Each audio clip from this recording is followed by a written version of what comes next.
que nós vamos receber. Que ela venha criar espaço, Senhor, dentro de nós, essa palavra. Venha nos fortalecer, venha nos levantar, venha nos curar, nos libertar. Senhor, em nome de Jesus, a Tua palavra tem poder, Pai. E neutraliza toda ação do inimigo, Pai. Vai neutralizando, Pai. Porque a honra é Tua, a glória é Tua, Pai. Assim nós oramos no nome santo de Jesus. Amém. Vamos receber a nossa diaconisa, Ana Lúcia. É você mesma. É você. Vamos orar agora pela vida dela. Agradecendo a Deus a vida dela. Obrigada, Jesus. Muito obrigada pela vida da Ana Lúcia. Senhor, porque ela está nas Tuas mãos, ela é dirigida por Ti. Toda palavra, Senhor, que vier sobre ela, Pai. Venha, Senhor, dirigido pelo Teu Espírito Santo, Pai. Ó Deus, toma ela por inteiro em Tuas mãos. Guarda, Senhor, sua filha, sua nora, sua neta. Vai guardando essa família, Pai. Senhor, derrama a Tua unção sobre a Ana Lúcia, assim como fez em Arão, da cabeça à planta dos pés. E desde já te agradecemos pela Tua palavra, Pai. No nome santo de Jesus. Amém. Amém. Amém.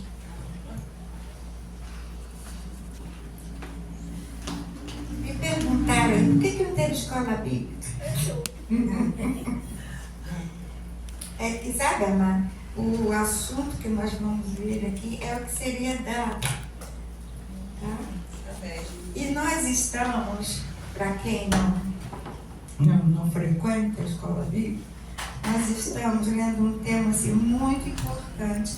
E eu parei para pensar, não é que coincide direitinho com essa época que nós estamos vivendo, com esses dias?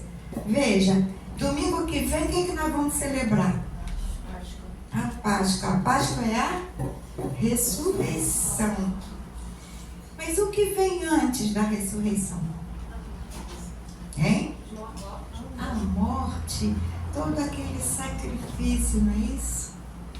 Então nós estamos aqui nesse tempo, vamos olhar, e eu vou até pedir um exercício de imaginação. Imagine que nós estamos lá, naquela época, naquele lugar, vendo, ouvindo tudo aquilo que estava acontecendo. Naquele tempo, veja, sem o conhecimento que nós temos hoje. Porque hoje, quando nós lemos a história do sacrifício de Jesus, a gente já sabe o final, não é? A gente sabe. Ou não? Né? A gente já sabe que é um final glorioso. Mas, pensa bem, se põe no lugar daqueles discípulos, daquelas pessoas que estavam ali convivendo com Jesus, mas tão pouco tempo, né? Porque eles passaram 3 anos com Jesus, com experiências intensas com Jesus, ouvindo palavras de vida eterna, vendo milagres acontecerem, né? Rindo, chorando, comendo, dormindo, acordando, ou seja, eles tiveram experiências intensas com Jesus, mas era tudo muito novo ainda, não é aquilo que Jesus tinha para trazer para eles, aqueles séculos e séculos de lei, de legalidade, e Jesus estava mostrando uma outra visão. Então aquilo estava entrando ainda, né, na mente, no coração deles. Na escola bíblica, a gente vai continuar, tá? No Evangelho de João, versículo por versículo, como a gente tem feito. Aqui, eu vou nos outros evangelhos, e é claro que não vai dar para dar conta de tudo que aconteceu, mas vou retirar assim, alguns trechos, tá bom? Vamos começar lá por Mateus 26.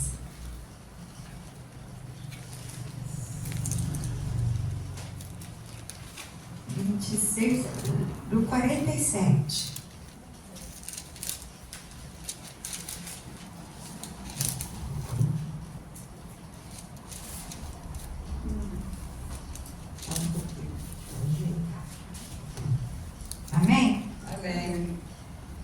assim. Jesus ainda estava falando quando chegou Judas, um dos 12 discípulos. Deixa eu só esclarecer aqui. O que nós vimos um pouco antes disso foram as últimas palavras de Jesus para os seus discípulos. Foi aquela oração belíssima que ele fez, rogando ao Pai, intercedendo por Pai, não só para eles, mas por nós aqui hoje, né? E Jesus saiu com eles para o Monte das Oliveiras. E até aí, tudo bem, eles já estavam acostumados a ir com Jesus nesse lugar, tá bom? Então vamos. Jesus ainda estava falando quando chegou Judas, um dos 12 discípulos. Vinha com ele uma grande multidão armada com espadas e porretes, que tinha sido mandada pelos chefes dos sacerdotes e pelos líderes judeus. O traidor tinha combinado com ele um sinal. Ele tinha dito: prenda um homem que eu beijar, pois é ele. Judas foi até perto de Jesus e disse: mestre, que a paz esteja com o Senhor. E o beijou. Jesus respondeu: amigo, o que você vai fazer, faça agora. Então eles chegaram, prenderam Jesus e o amarraram. Mas um dos que estavam ali com Jesus tirou a espada, atacou o empregado do grande sacerdote e cortou uma orelha dele.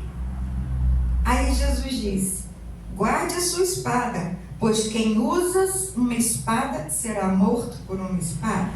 Você não sabe que se eu pedisse ajuda a meu Pai, Ele me mandaria agora mesmo 12 exércitos de anjos? Mas nesse caso, como poderia se cumprir aquilo que as Escrituras Sagradas dizem que é preciso acontecer?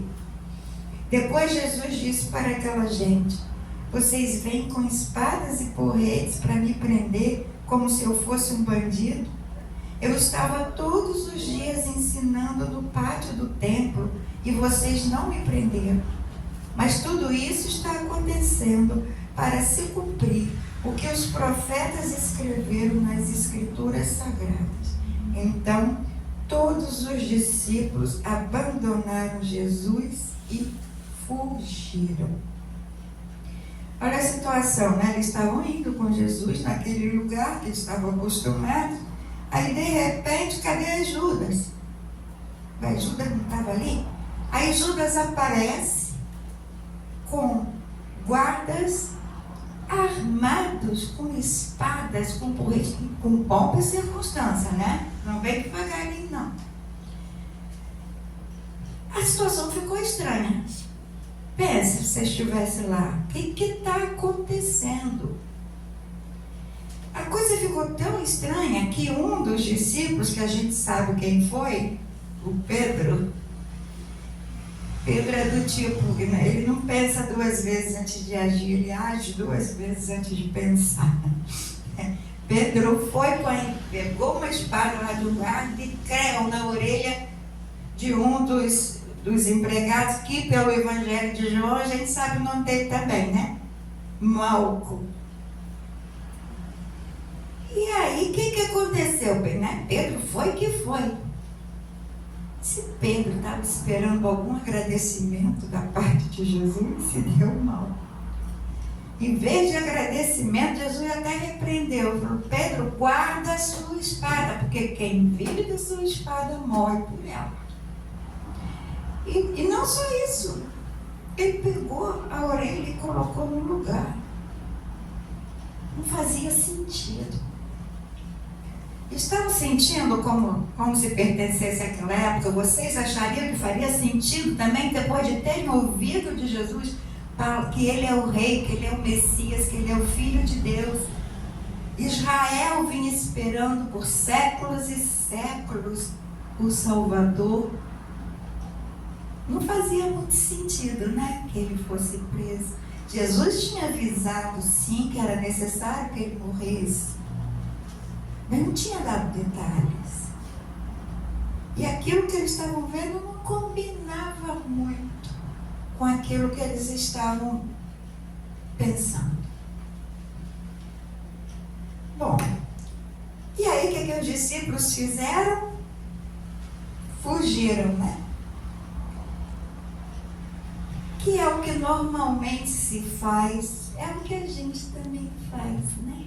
Quando a gente não está entendendo muito bem as coisas, quando as coisas parecem perigosas, ficam estranhas.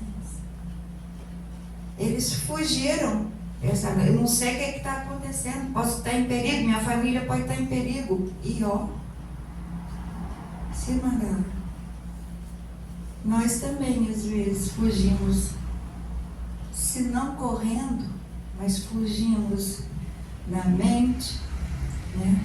Queremos negar aquela situação. Muitas vezes nós entramos em negação para não enxergar bem o problema, o X da questão.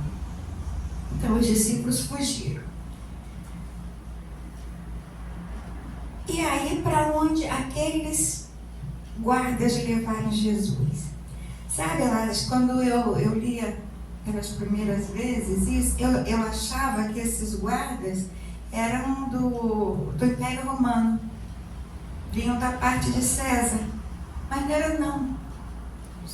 Eram do templo, eram judeus como eles, vinham da parte dos fariseus, daqueles que deveriam ensinar, né, deveriam conhecer a profundidade da lei, mas se contentavam com a letra. Então foi o povo mesmo, o povo judeu, o povo escolhido por Deus foi que prendeu Jesus. E para onde Jesus foi? Vamos continuar aqui no versículo 57. Não, é Mateus. Estamos em Mateus 26. É.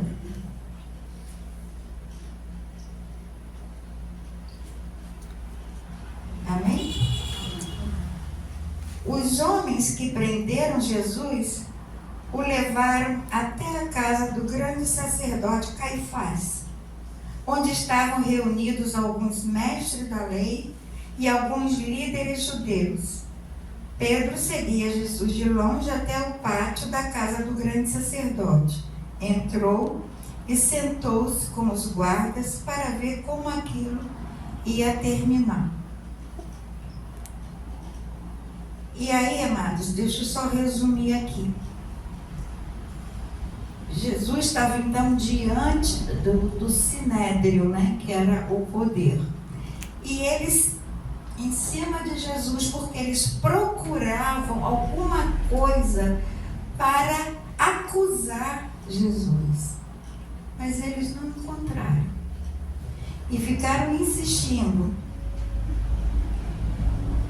E falou, versículo 63. Em nome do Deus vivo, eu exijo que você diga para nós se você é o Messias, o Filho de Deus. Jesus respondeu, quem está dizendo isso é o Senhor. Mas eu afirmo a vocês que de agora em diante, vocês verão o Filho do Homem sentado do lado direito do Todo-Poderoso e descendo nas nuvens do céu.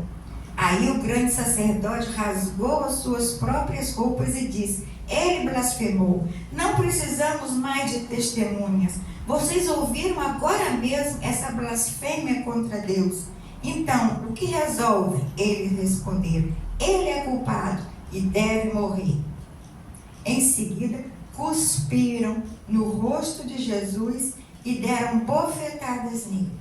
E os que batiam nele diziam, ei, Messias, adivinha para nós quem foi que te bateu? Tem uma pessoa. Adivinha quem foi que te bateu?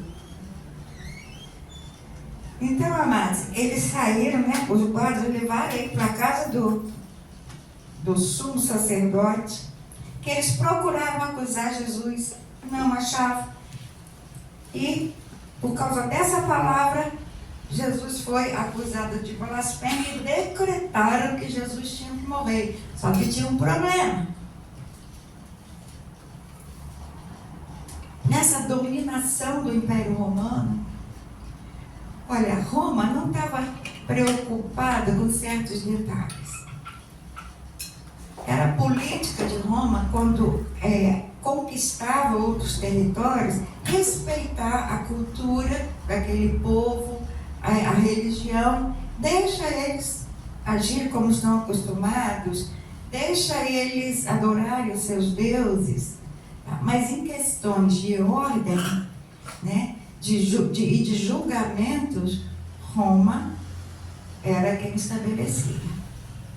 Então, os sacerdotes, os fariseus, resolveram que Jesus tinha que morrer, só que eles não tinham poder para isso, não tinham autorização para fazer isso, porque estavam em território romano.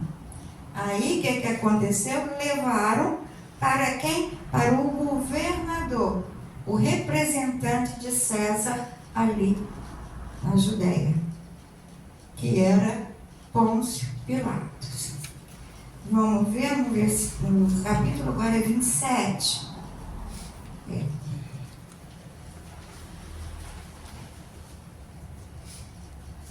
Esses dois versículos, 1 e 2. Mateus 27. Assim que amanheceu, todos os chefes dos sacerdotes e os líderes judeus fizeram seus planos para conseguir que Jesus fosse morto. Eles o amarraram, levaram e entregaram ao governador Pilatos. Bom, chegaram lá e a gente sabe, Pilatos interrogou Jesus, mas não achou nada. Porque, na verdade, Roma não estava preocupada com Jesus. Jesus não era ameaça para Roma. Pelo contrário, lembra aquela vez que imprensaram Jesus para falar mal de César romano? O que Jesus respondeu? Dá a César o que é de César, é a Deus o que é de Deus. Jesus não era um obstáculo. Ele não armou nenhuma revolta popular contra Roma, né? E Pilatos, quanto mais interrogava Jesus, não conseguia ver o que de errado tinha aquele homem. Mas aí, ele achou uma solução. E agora nós vamos pular para Lucas. Mas não sai daí de Mateus não, tá? Vamos lá em Lucas 23. Eu, pastor, está tudo marcadinho aqui no...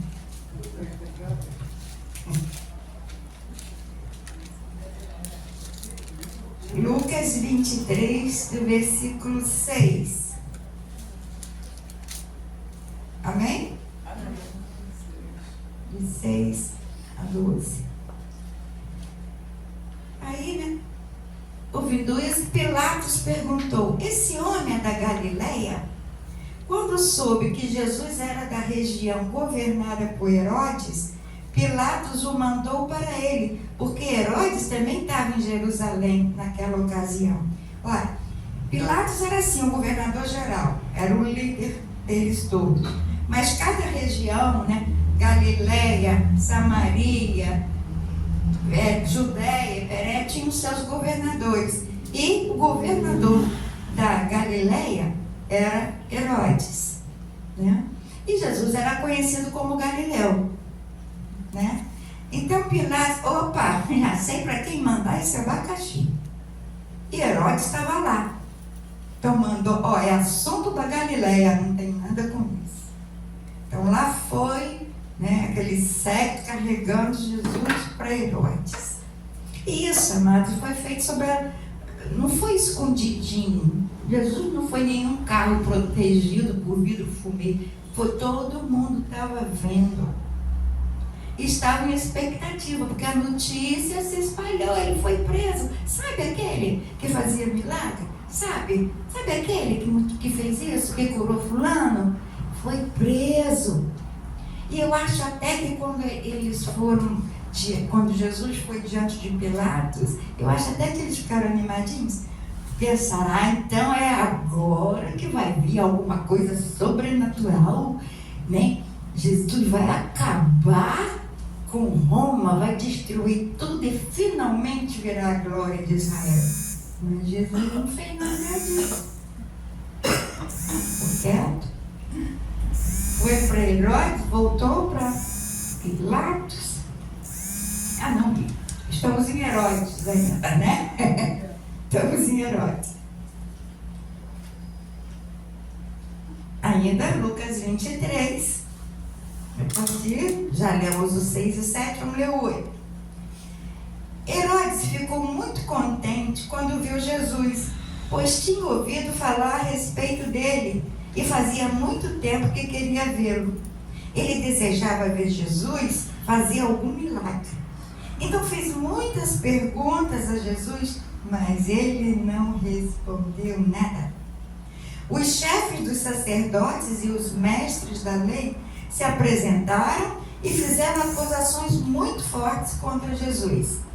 Herodes e os seus soldados zombaram de Jesus e o trataram com desprezo. Puseram nele uma capa luxuosa e o mandaram de volta para Pilatos. Aí tem uma curiosidade que naquele dia Herodes e Pilatos, que eram inimigos antes, se tornaram amigos. O que é a política, né? Então veja, Herodes, né, quando soube que Jesus estava indo para ele, oba, vou conhecer porque Jesus era famoso. Aí eu quero ver se ele faz algum milagre. Essa alegria de Herodes não era aquela alegria, né? Vou conhecer a verdade, né? Vou conhecer aquele que vem em nome de Deus. Ele só queria se divertir. Quero ver milagre, eu quero ver uma coisa diferente acontecer. Mas Jesus ficou quieto. Perdeu a graça, né? Então, antes cuspir, esbofetear e mandar de volta para quem? Hein? Pilatos. Foi. Então voltou para Pilatos e nós voltamos para Mateus. Estamos 27.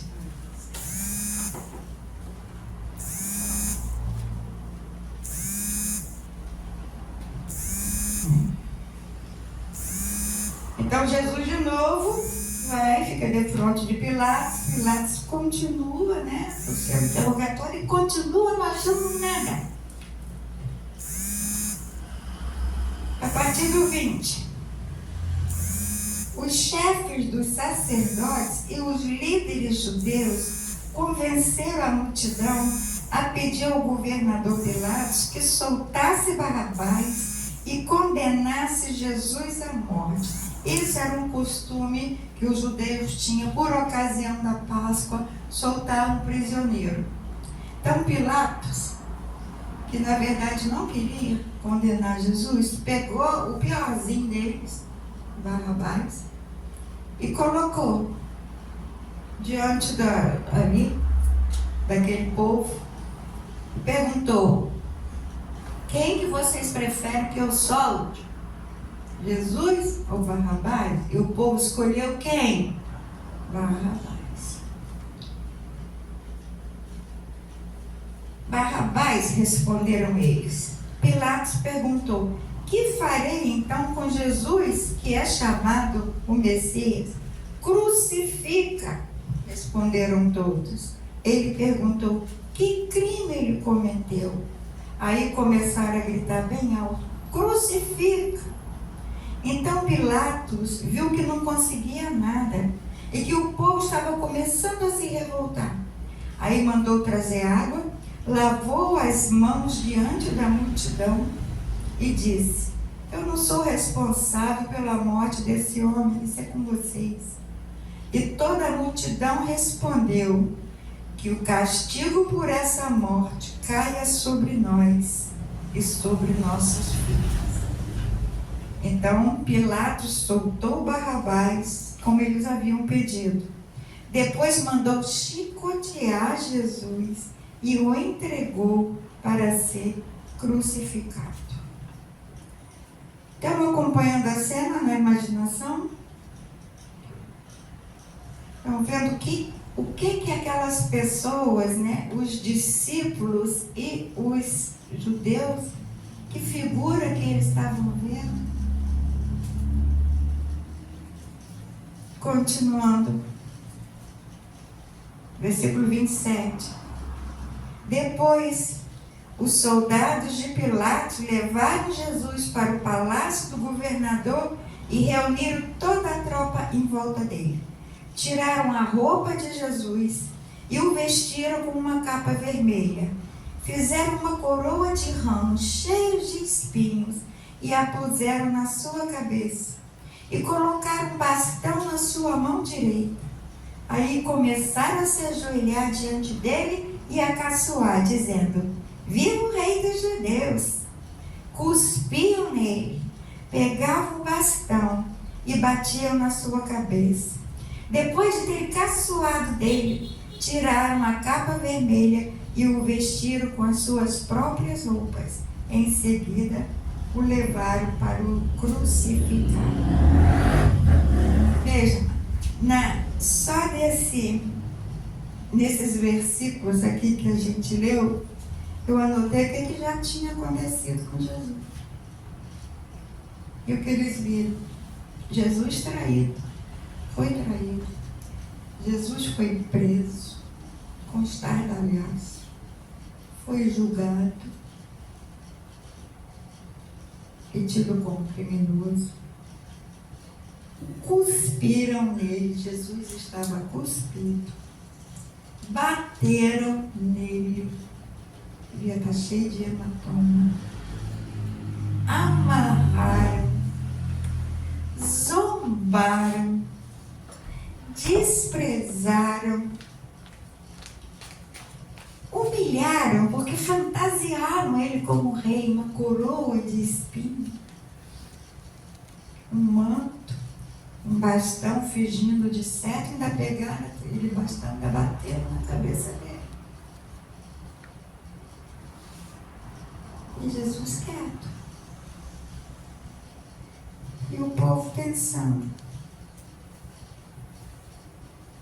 esse é o rei que viria salvar Israel? Se vocês estivessem lá, com sinceridade, amados, como é que a gente ia agir? Sem saber o que ia acontecer depois. Vocês viram aquela imagem, a imagem que eles estavam vendo ali diante dos olhos dele. A imagem de fracasso, de derrota. Os discípulos deviam estar perguntando: mas gente, ele andou sobre o mar. Ele ordenou os ventos que se acalmassem, se acalmar. Por que ele está permitindo isso? E muitos, do que já estavam crendo em Jesus ali, começaram a duvidar. Será que eu entendi direito mesmo? Acho que não é assim. Porque aquela imagem não condizia com o rei de Israel, com aqueles que eles levaram séculos esperando para vir. Mas era aquilo que eles estavam vendo. Cuspido, escarrado, ridicularizado.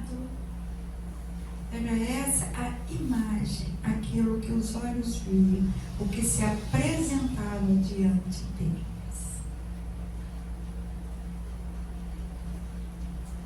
E até que veio o auge do espetáculo grotesco, que foi a crucificação. Não precisa nem entrar em detalhes como é que era a crucificação, né? As crueldades, as atrocidades que eram feitas. Então vamos voltar para Lucas 23.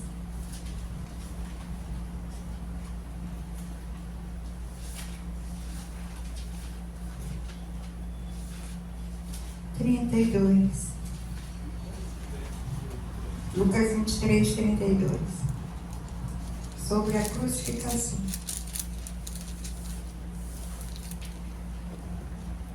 Levaram também 2 criminosos para serem mortos com Jesus.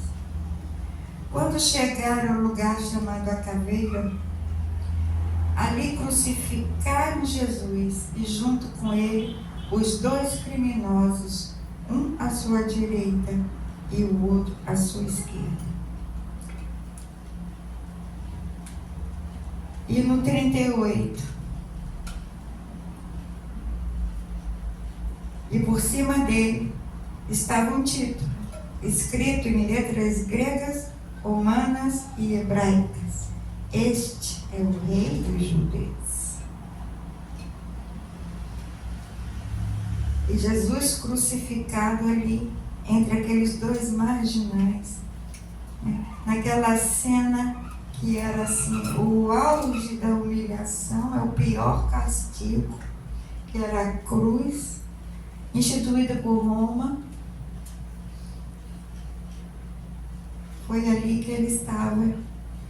E agora no 44, Lucas. Mais ou menos ao meio-dia, o sol parou de brilhar e uma escuridão cobriu toda a terra até as 3 horas da tarde. Olha quanto tempo de agonia. E a cortina do templo se rasgou pelo meio. Aí Jesus gritou bem alto: Pai, nas tuas mãos entrego o meu espírito. Depois de dizer isso, ele morreu. Quando o oficial do exército romano viu o que havia acontecido, deu glória a Deus, dizendo: de fato, esse homem era inocente. Todos os que estavam reunidos ali para assistir aquele espetáculo viram o que havia acontecido e voltaram para casa batendo no peito em sinal de tristeza. Veja bem, Jesus ficou ali naquele estado, cheio de dores, que Jesus não brincou de ser homem. Ele não veio brincar aqui. Ele tinha pele, carne como nós. Aquilo doeu.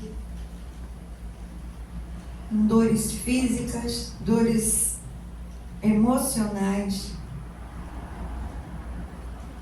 solidão. E por 3 horas, e aquele povo ali assistindo e continuando a zombar, a ridicularizar. Mas aí aconteceu algo sobrenatural, tudo começou a ficar escuro. O véu do templo se rasgou. E aí sim eles começaram a perceber alguma coisa. Ficaram cheios de temor, porque aquilo que eles estavam vendo não era invenção do homem. Não foi arranjo nem do sacerdote, nem de César.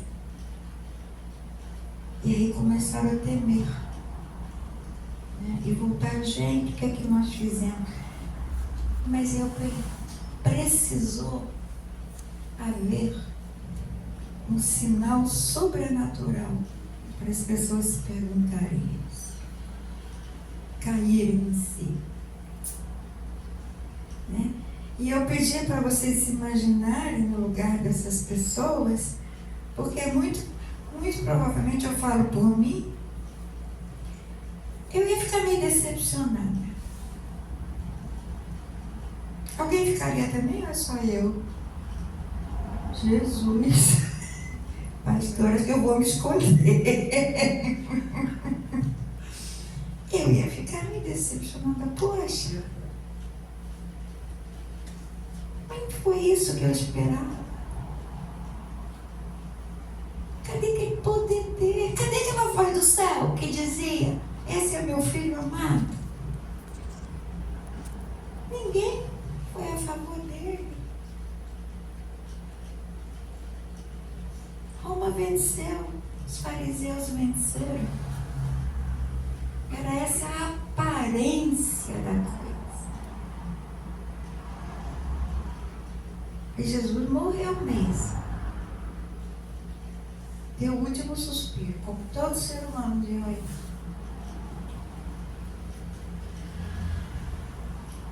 E aí, amados, eu perguntei como é que a gente veria lá naquele tempo, com aquele conhecimento, até então. Porque hoje, como eu falei no começo, hoje a gente sabe o porquê que Jesus passou por tudo isso, o resultado. E a gente sabe o que aconteceu dias depois, né? A ressurreição. Mas até então, Jesus morreu. Com o sol negro e tudo, não vai o tempo chegando e se rasgando, mas ele estava morto. E aí? E Jesus passou por tudo isso. O que Jesus viu? Aqueles discípulos e os judeus só viram imagens de derrota, de fracasso, de decepção. Mas o que Jesus viu? Porque, como eu estava falando, foi um homem perfeito, tudo aquilo doeu e doeu muito. Por que ele enfrentou aquilo tudo? Porque Jesus estava vendo o cumprimento das Escrituras. Por obediência ao Pai, ele fez tudo isso. Porque ele estava vendo a glória de Deus. Porque ele estava vendo o resultado daquilo tudo que ele estava passando para todos aqueles que estavam ali, para mim e para você. Jesus estava vendo o que viria depois, estava vendo o cenário geral.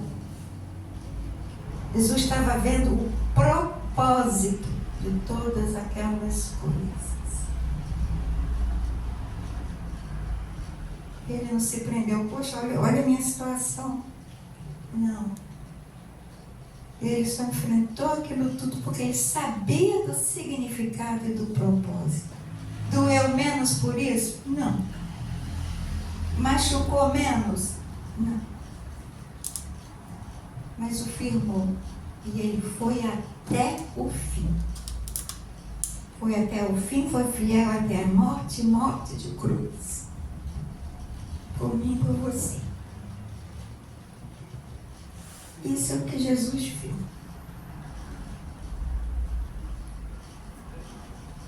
E o que nós vemos, amado? Hoje a gente entende, né? O sacrifício? Por isso nós estamos aqui. Por isso nós dizemos que Jesus Cristo é o Senhor, que nos salvou. Foi por causa dessas coisas todas. Mas e quando nós passamos por isso? Não estou dizendo que a gente vai ser cuspida, escarrada, crucificada. Estou falando isso. Mas nós temos aflições, não temos? Sim. Quando a sua vida está de um jeito que não faz muito sentido com aquilo que você imaginava. Não faz muito sentido com a vida que você poderia ter. O que é que você vê? A pergunta é essa. O que é que você vê quando diante dos teus olhos estão essas imagens, né, de dor, de fracasso, de menos? O que é que você vê quando você está enxergando aí no mundo ao teu redor? Violência, injustiça. O que é que você vê quando na tua vida você está passando por apertos financeiros? Cadê o emprego que não vem? Por que a porta fechou? Como é que eu vou fazer para pagar isso? Está difícil. O que é que você vê quando você está diante dos seus olhos, né, nos seus relacionamentos, você está sendo traído, enganada, passado para trás, no meio de fofoca, pessoas que não te compreendem. Quando você está sozinho, que não acha ninguém que te apoie, o que você está vendo quando ao teu lado isso está acontecendo? E o que você vê quando olha para você e também não vê coisa muito bonita? Quando você olha para você e se decepciona contigo mesmo. Porque você faz coisas e sente coisas que não condizem, não fazem muito sentido, não estão bem afinadas com a palavra, com o reino de Deus. Então, o que você vê quando o que você enxerga é uma situação desafinada, né? Com a palavra, com a vida abundante que Jesus prometeu que nos daria, que Ele veio fazer isso. O que você vê quando você está assim meio, e agora? E essa parte que eu acho muito importante quando você olha, que é mais perigosa até, né? Quando você olha para dentro e vê erro, pecado, covardia, fraqueza. O que você diz para a sua roupa? O que você vê em você? Semelhante, amado, né? Nesse mesmo quadro que aconteceu aqui, né? Nesses acontecimentos, a gente bem sabe que Pedro negou Jesus, não foi? 3 vezes. Quando Pedro disse para Jesus, não, eu estou contigo, lembra? Pedro era assim, eu não vou te deixar, onde você for eu vou, o cálice que tu tomar eu tomo. Pedro não estava mentindo não, porque é assim que ele se via. Era essa a outra imagem de Pedro, porque Pedro amava Jesus, ele era um homem leal, ele se via assim. Mas quando aconteceu tudo do jeito que aconteceu, levaram Jesus, prenderam, e ele negou Jesus 3 vezes, ele olhou para dentro e se viu péssimo. Ele sentiu vergonha dele mesmo. Jesus viu, Pedro viu isso, esse mesmo, e chorou amargamente, entendeu? O que eu fiz? E ele estava encarando, poxa, eu não sou aquele que eu pensava que era. Quantas vezes a gente também faz isso? Mas aconteceu nesse episódio que num trecho do caminho, Jesus cruzou com Pedro. E Jesus olhou para Pedro. Isso é bom a gente ler. Lucas 22, a gente estava no 23, só vira um pouquinho.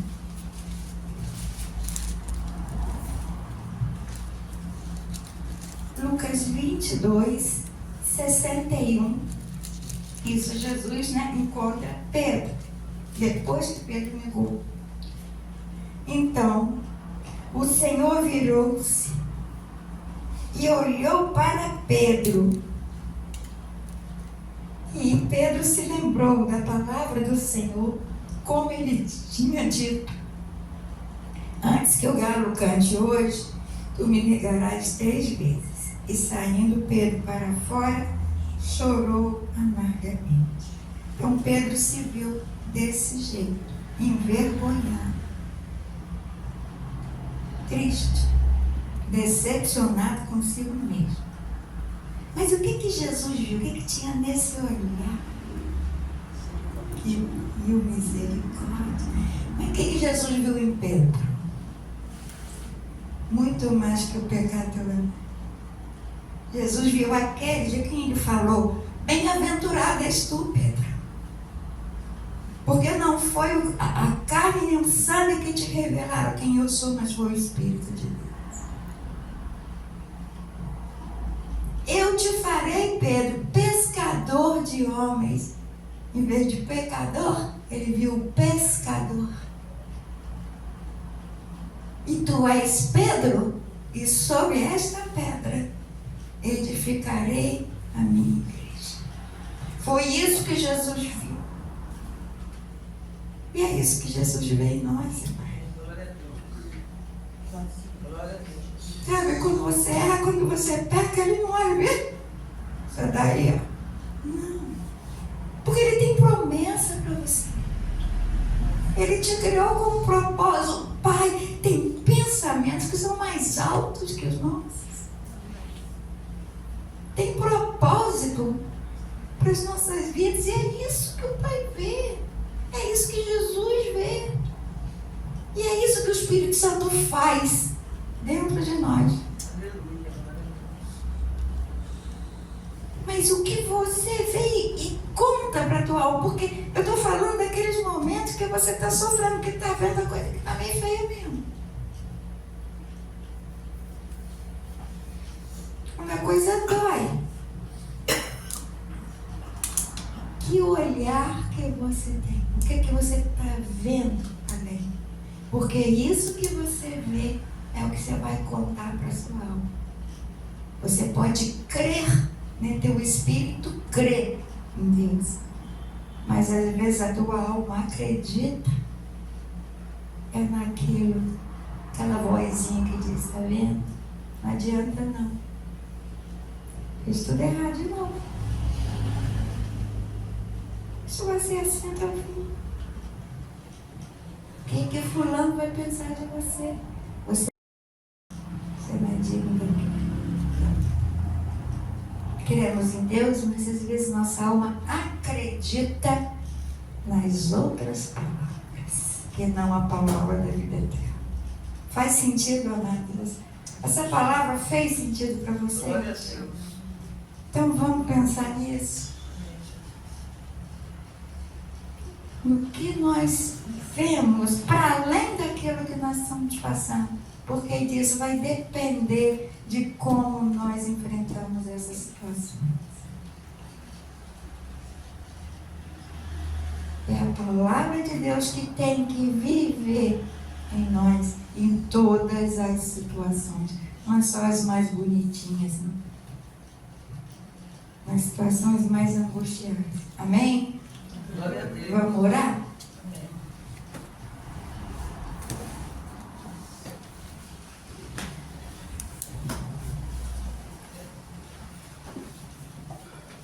Senhor, aqui estamos, ouvimos, Senhor, e lemos um pouquinho só daquilo que Tu passaste aqui na terra, em obediência, que Tu passaste ao meu favor, ao favor de cada um de nós aqui.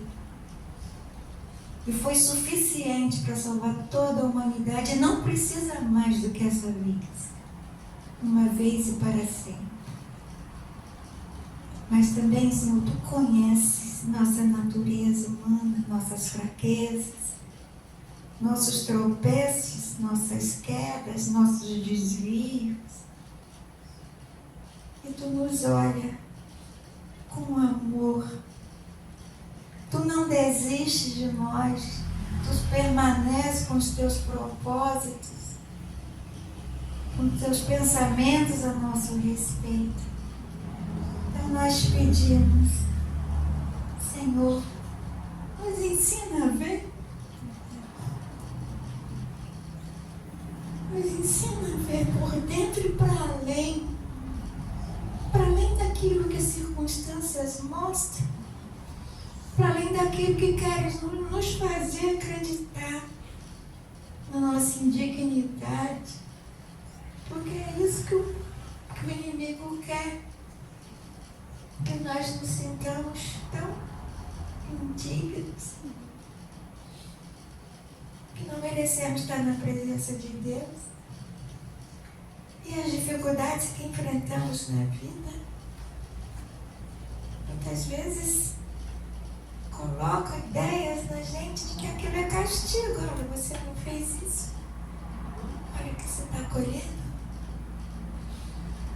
Nós cremos, o nosso espírito crê, como Pedro, não foi a carne e o sangue que revelou isso para a gente, mas foi o Espírito de Deus que nos revelou que Tu és Jesus, o Cristo, nosso Salvador. E a Tua graça Então, Senhor, nós vamos sair daqui, vamos nos levantar, viver a nossa vida, mas que seja com um olhar diferente, Deus. Ensina-nos a ver. Assim seja, Deus. É o que te pedimos. E já te agradecemos, porque sabemos que Tu és o nosso amigo, estás do nosso lado. Como nós cantamos, que Tu cuidas de nós. Nós confiamos em Ti, em Ti esperamos. É isso que nós afirmamos e agradecemos em nome santo de Jesus. Amém. Amém. Amém.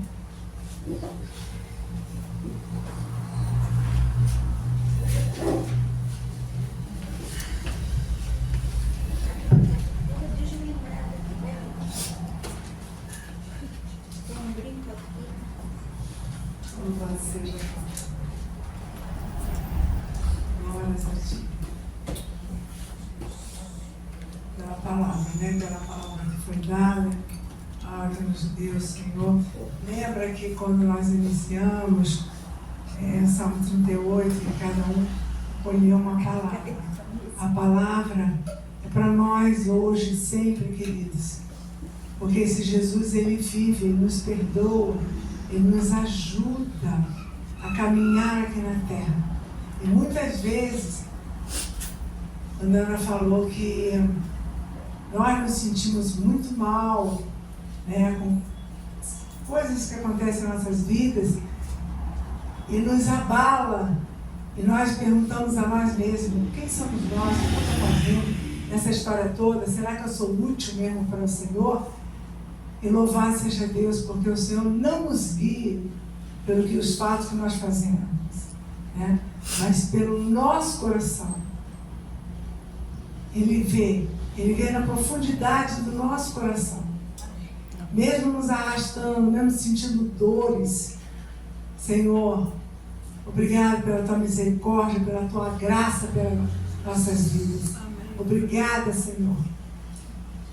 Porque Deus sempre, a misericórdia do Senhor é infinita pelas nossas vidas, amados. Sempre, sempre será. Sempre esse amor que a gente não sabe, como eu digo sempre, como falar desse amor, que vai muito mais além do nosso entendimento. Então, nós somos acolhidos por Deus, por esse amor. Defeito, infelizmente, nós temos, pecamos, mas Ele está sempre nos acolhendo e sempre chega pertinho de mim, filho. Filho amado, assim que Ele me chama, Filho amado. Louvado seja Deus, glorificado seja o nome do Senhor, por essa palavra tão linda, linda mesmo. Eu digo, para mim, veio direto ao meu coração, porque Deus nos sustenta, Deus nos levanta e sempre nos fala: vamos prosseguir, vamos prosseguir, vamos prosseguir, não desistir, mas prosseguir. Amém, queridos? Louvado seja Deus. Vamos abençoar a casa do Senhor.